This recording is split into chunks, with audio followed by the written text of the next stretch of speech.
Western powers are back at it again, and this time round, Uganda is bearing the brunt of a decision that they made.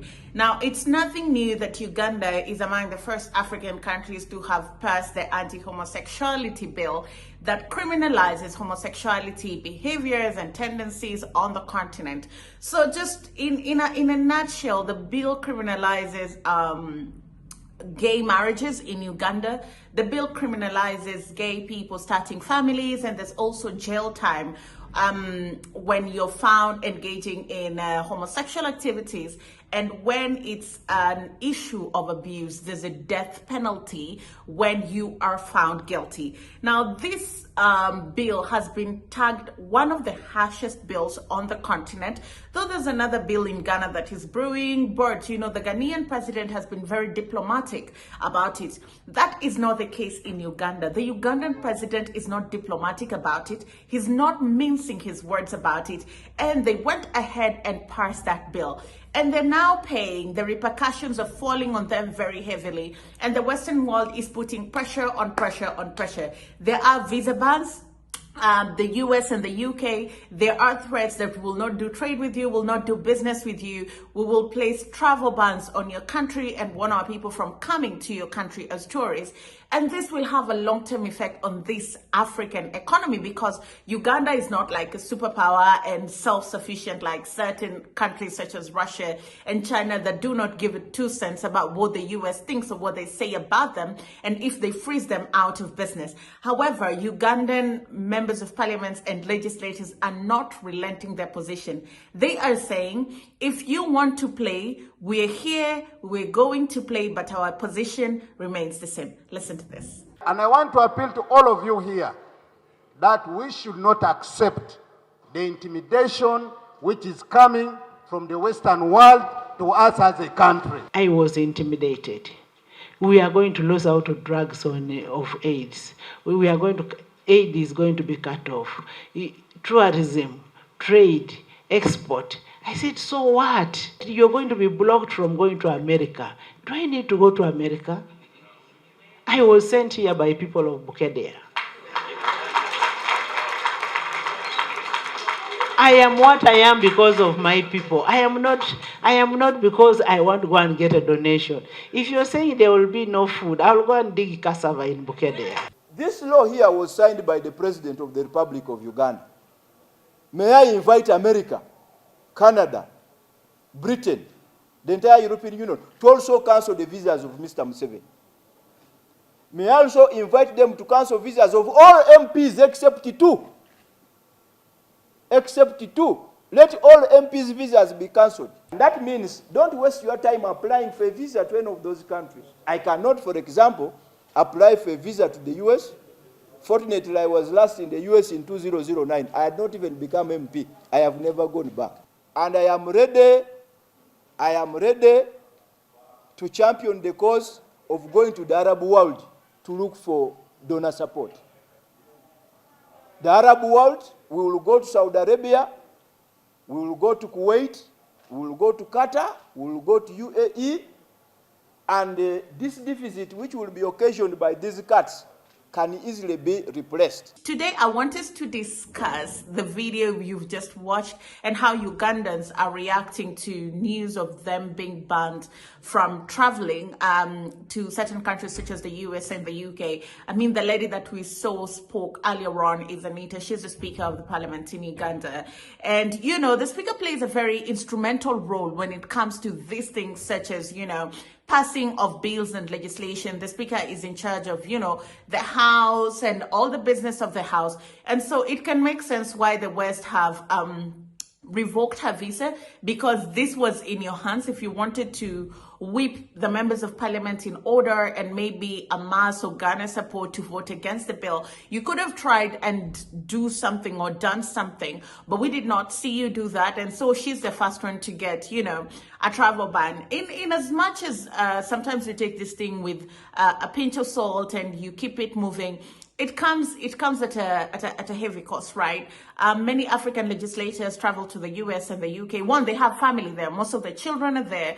Most of their extended family are there because their children study there. They go to seek medication there, and you know, they go for holiday there. So it's a strike, and the West knows what they're doing, right? They know exactly where to apply pressure on, and so they're going to feel it. They can say, you know, in the media, you have to be strong and say, oh, it's not a big deal, it's fine, I don't even like going to America. So I mean, personally, it's going to hit them.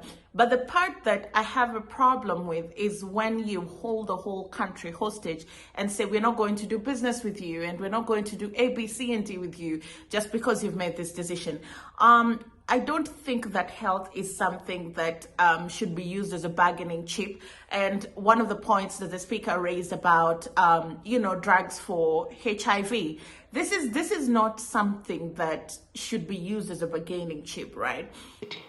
We are going to lose out on drugs of AIDS. Aid is going to be cut off.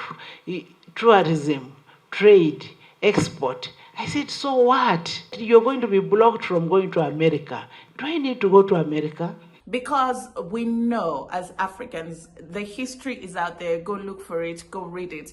The havoc and the impact that HIV had on the continent, not just in Uganda, in Kenya, in South Africa, in Zimbabwe. You know, this is a disease that ravaged communities, killed people in hundreds and thousands, you know, broke families. And even to this day, Uganda is one of the very few African countries that has the latest technology in terms of science and medication when it comes to HIV, you know.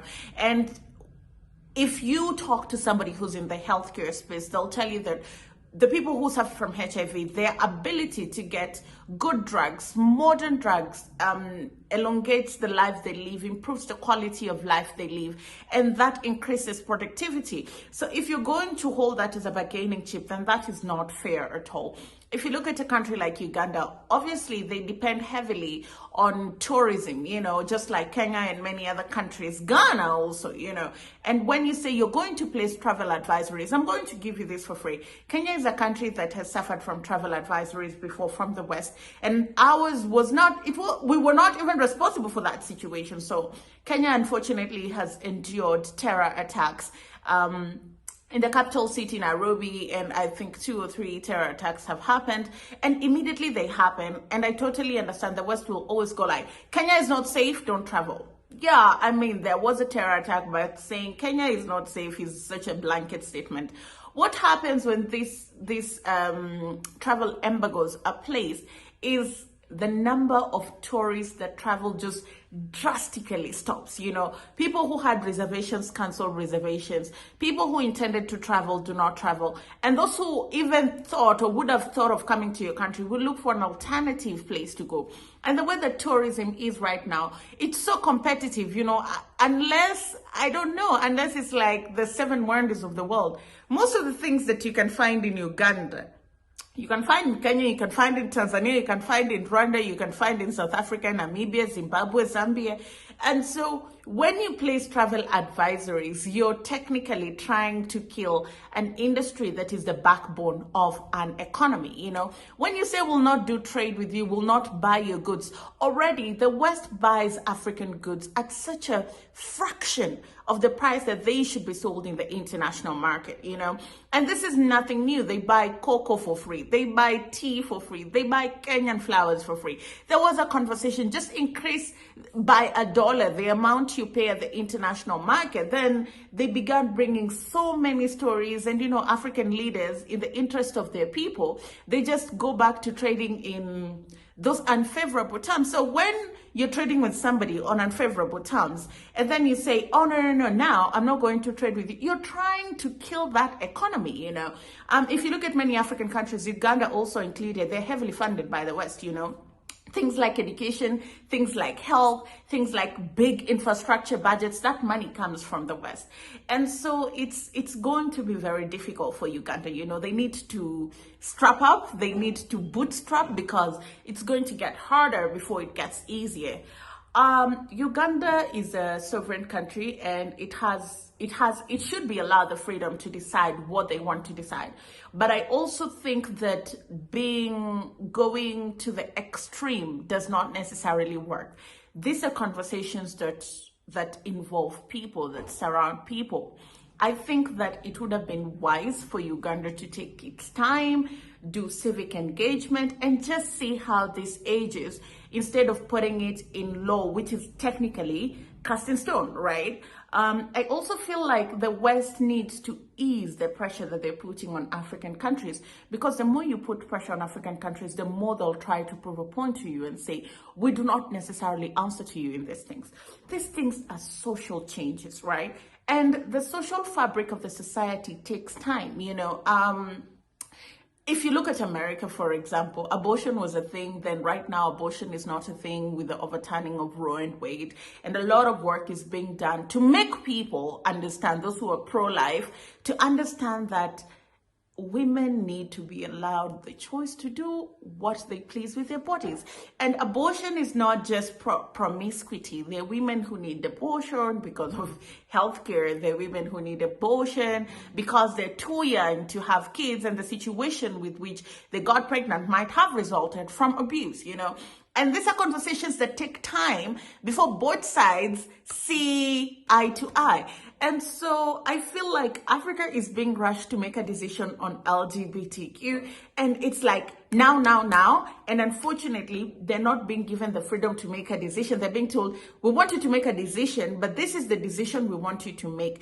And so that compromises the whole process. So I just think that moving forward, I think Ghana is one of the countries that has a bill that was fronted by Sam George.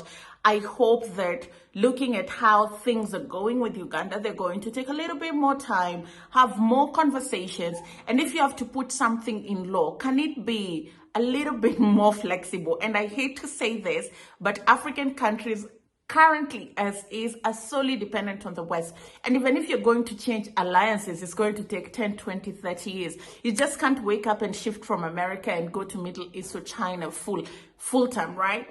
So I hope that there's room for conversation between African people, between African countries, so that we can decide as a continent what is the position of Africa when it comes to the matters of the Pride community. And I also hope the West can come to the table, not with sanctions, but with reason, and say, this is what we are saying, this is why we are saying it, and this is why we think you guys are at fault to go with A, B, C, and D.